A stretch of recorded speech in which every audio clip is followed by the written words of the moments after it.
Hi, my name is Bill Seaver. I am with Micro Explosion Media. Today, I have the chance to sit down with Manish from Retrevo, and he's going to talk about a new study that his company did about how consumers use electronic products and social media. So, Manish, thank you for joining me. Hi, Bill. Good to meet you, and thanks for having me on the call. Thanks. Tell me about the company first. Sure.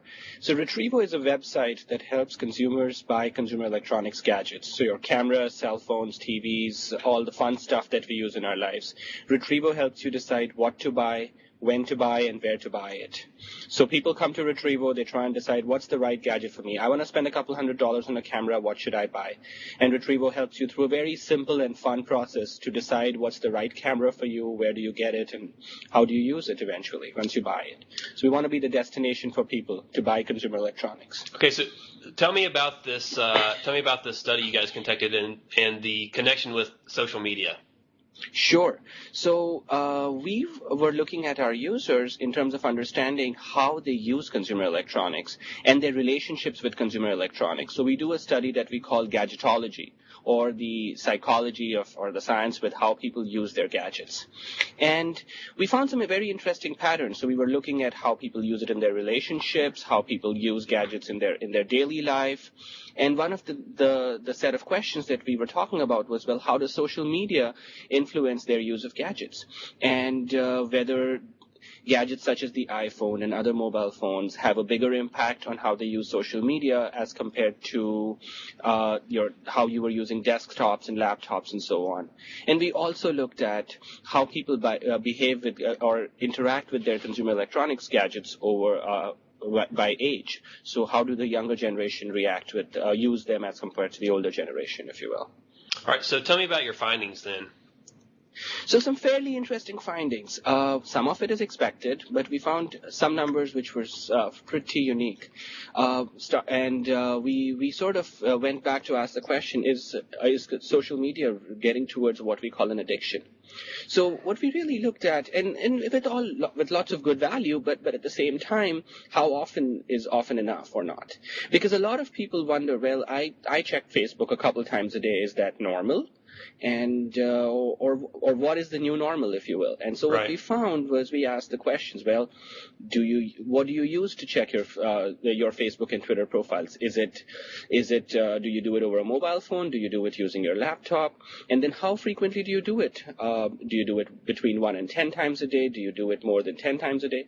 And what we found was that of the people who are on Facebook and Twitter, about 27% of Facebook users say they go check Facebook more than 10 times a day. And when you think about Twitter, that just takes the thing a whole new level. 39% of people who said they were on Twitter do it more than 10 times a day. So fairly interesting that it's part of their life throughout the day. That's part of what the real-time web is, that you expect people to be, with Twitter, you want them to be online. But the other interesting part of this was how this played out by demographics or age, where we found the younger generation a lot more connected and a lot more wanting to check on things as compared to the people above 35, if you will. Sure. We also found that people who use iPhones were thrice as likely to be doing this as compared to people who use Blackberries, and people who are on desktops do it much less frequently. So in some ways, the iPhones of the world are almost making us more likely, with the ease that they bring to using these products, they make it more likely. So then we said, great, people are doing this fairly frequently. Let's dig down a little deeper. Under what circumstances? Do they do it just when are they doing it while they are at work? Is it a distraction? Is it something that they're doing to keep in touch with friends? And what we found was, and this is where the addiction sort of philosophy sort of comes in, where people do this everywhere. They'll do it when they're on a date. They'll do it when they are at work. They do it while they're driving. Mm-hmm. So the need to get connected, of course, fairly social. I mean, humans are very social animals, but the need to stay connected is actually playing at places where you'd least expect it. One of the very odd stories that have actually been picked up a lot on Twitter is one of our questions was whether you do it after sex, and 36% of the under 35 audience said they do. So it's across the board, which was the standard thing about is this the new cigarette, if you will. Right. It's interesting. I'd be curious to know, have you guys done research, or do you know, are people who you would say are using a lot of social media tools with these gadgets, particularly the iPhone, are they taking away time from other things they used to do, whether it's TV or cell phone use? So instead of maybe talking to people on the phone, or spending other time doing something, is there a transition from one activity that they used to do to now the social media activity, or is this in addition to what they were doing already? So we did not specifically ask that question, but what we do find, and I mean, there has been a lot of research on this, where people are taking a lot more pieces of information, but in smaller chunks.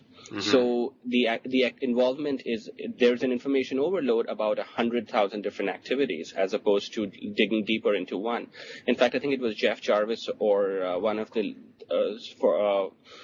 these writers who actually wrote an article last year in The Economist about, is Google making us stupid? Mm-hmm. Because what it's really doing is it's getting us the little snippets. People no longer want to read beyond the one or two sentence or the one paragraph summaries, and Twitter is the perfect vehicle to be there. Is you have to express yourself in 140 characters.